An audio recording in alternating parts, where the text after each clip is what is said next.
حياكم الله، شلونكم متابعاتي الغاليات؟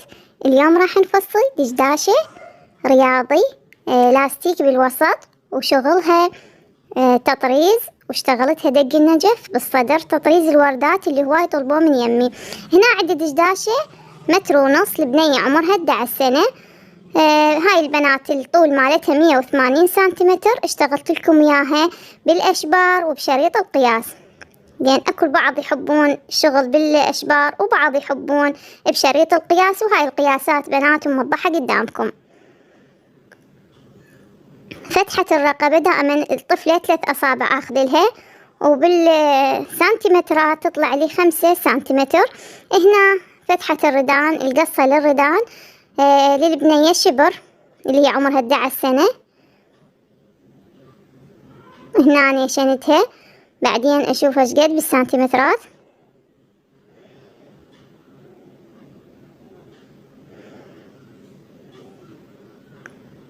ثلاثة 20 سنتيمتر. هنا العرض الصدر أو عرض الخصر، قلت لكم أنا راح أخلي لاستيك بالوسط، فأخلي بيها عرض أكثر من العرض المعتاد. خليت شبر، هي البنية ضعيفة مو كل السمينة، فخليت شبر. يعني إذا أفتح الدشداشة راح يطلع لي شبرين قياسها، فشبرين هواي على طفلة يعني عمرها 11 سنة. فقلت لكم هاي باللاستيك راح أخذها تصير يعني على قياس الخصر مالتها. هسه بنات راح أقص البدن من الجوانب، ما راح أقص تخصيره. ليش؟ لأن قلت لكم راح أستخدم اللاستيك. الخطوة الثانية هي فتحة الرقبة. فتحة الرقبة ما تبقى على طولها، جهة الظهر تبقى على حجمها أو على شكلها، ما راح أخذ منها. فتحة الصدر بنات، لأن دلعة لازم نخلي شوية بالصدر، فأخذ لها العرض مالتها 5 سنتيمترات، أو بالإيدين 3 سنتيمتر، 3 أصابع عفوا. بنات مو قصيته هيجي، انتبهوا لي انه راح اخذ اصبع منه، اصبع مائل. هذا شنو؟ حتى يقعد الدشداشة تقعد عدل. هواي جاي يقولون لي ما تنجح عندنا الدشداشة الرياضي. بنات هاي التفاصيل هي اللي تنجح عندنا فصال الرياضي. هاي هنا قصيت الطبقة مال القماش. الخطوة الثانية بنات أقص الردان. من القماش المتبقي عندي. شوفوا بنات القماش من يعني قصيته جهة ديك اللي طلعت منها الدشداشة مو عدلة، وعندي جهة هذه اللي قريبة من يمي الطول مالتها بنات 22. فآخذ منين آخذ القصة مال كتف؟ من ديك الجهة اللي ما معدلتها. هسه أنا سويت الردان، القماش اللي راح أطلع منه الردان بهالشكل هذا بنات. هذه الجهة العدلة راح أخليها، وهذه الجهة اللي مخربطة اللي طلعت منها قصة الدشداشة هي اللي راح أقص منها يعني قصة الردان اللي راح تلتصق بالكتف، لأن أنا أحتاجها منها عدلة ولازم شوية عريضة. منك حتى لو مو عدلة أنا أساويها بالخياط. من تفصلون الدشداشة تعرفون شنو قصدي. هنا نفس الشي بنات، بما انه طفلة قلت لكم، فقياسها راح يكون 3 أصابع، وبالسنتيمترات 5 سنتيمترات.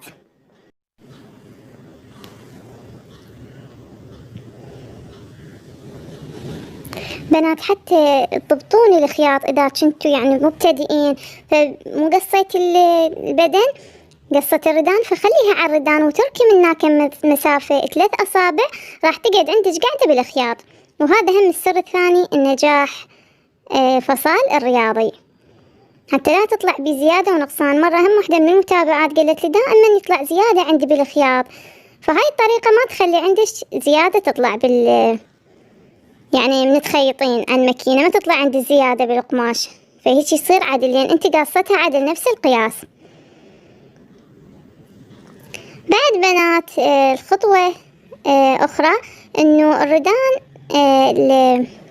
الرياضي جهة الأمام تبقى على حطتها، وهاي دائما أعيدها لكم بنات. وجهة الظهر أخلي يعني أقص منها 3 أصابع. هسه راح تشوفوها شلون.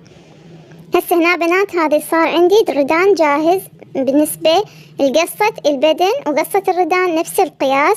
أقص هذه منا وهاي منا مخيرة بنات، حابة أسويها قلت لكم كلاسيكي قبل همين وضحت لكم، حابة تقصيها كلاسيكي تخلي اللاستيك بعد من يمش تتحكمين انت منا. بنات هذه أقص 3 أصابع مثل ما قلت لكم بس من جهة الظهر بهالطريقة بنات، وأنزل أقلل شوية شوية لحد ما للنهاية بعد ما أقص. هذه الطريقة بنات وضحتها لكم سابقا وقلت لكم حتى ما تصير دلعة من الظهر، من جهة الظهر فتحة الرقبة ما تصير دلعة. هسه كملت الفصال بنات، راح أروح على الماكينة أبطن البدن الأمامي. هنا خليت لها لاصق وراح أبطنها. أي وصلة قماش موجودة أو شريط تستخدمين شريط حافة بعد أنت براحتك. بهالطريقة أخيطها، أقص القماش الزايد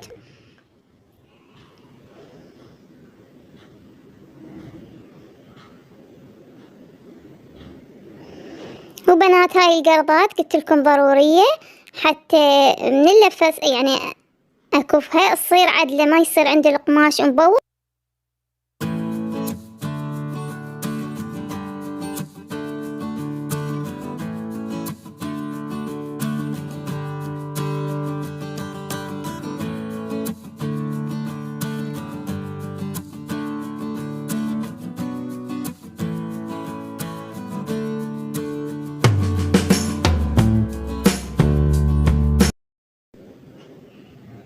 هسه كملت عندي الجهة الأمامية، راح أكف جهة الظهر. جهة الظهر ما يحتاج لها شي بنات، بس كفة إصبع يعني كفة الحافة مالتها ما راح أستخدم لها وصلة أبطنها.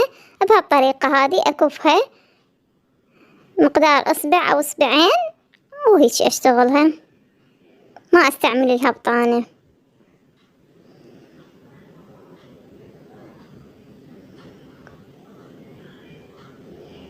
أكف الردانات من جهة الكتف همين إصبع.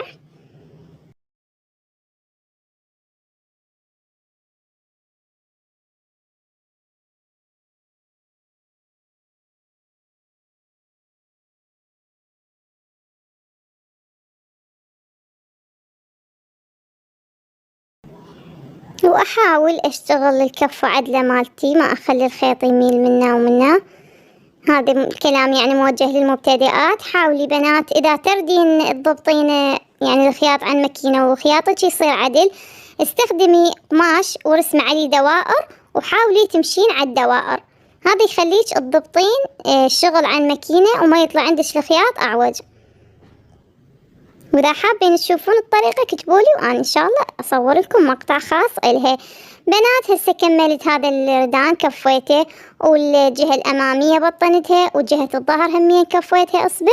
هنا شوفوا هاي بنات، هذا الجهة القصيرة أخليها جهة الظهر وهاي اللي أطول منها هي أخيطها الجهة الأمام. هسه راح أخيط بنات جهة الأمام، أخيطها ويا هذا الطويلة. جهة الأمام اللي هي لصقتها وبطنتها أخذ لها جهة الردن الطويلة. خليها ببالش بنات حتى لا تتخربطون، وحاولي تساوينها قبل لا تخيطين، لا تخلين يعني سنتيمتر أو أقل زيادة هو راح يبين، فحاولي تثبتينها عدل يعني تساوينها يلا بعدين تخيطين. أهم شي بالخياط هو الترتيب. اكو هواي مثلا يعرفون يخيطون يفصلون لكن ينقصهم الترتيب. الترتيب هو اللي يطلع الخياط حلو او الفصال يطلع حلو بالترتيب، فانت لا تستعجلين، حاولي ترتبينه يطلع احلى. هاي كملت جهة، اشتغل الردان الثاني.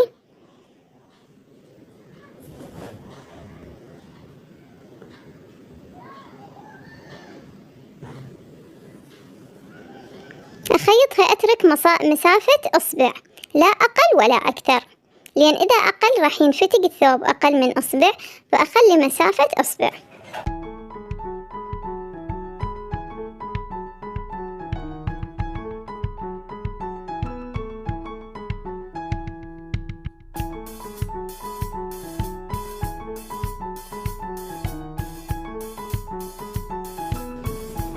هسه كملت عندي. من الأمام راح أستخدم أو أخيط جهة الظهر، أنا كافتها مسبقا.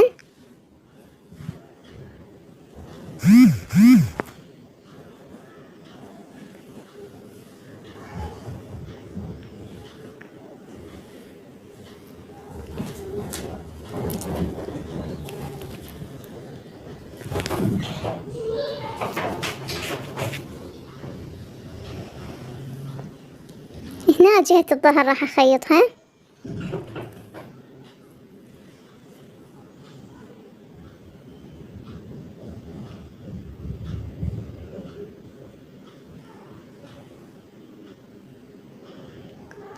بعدين أشتغل الجهة الثانية.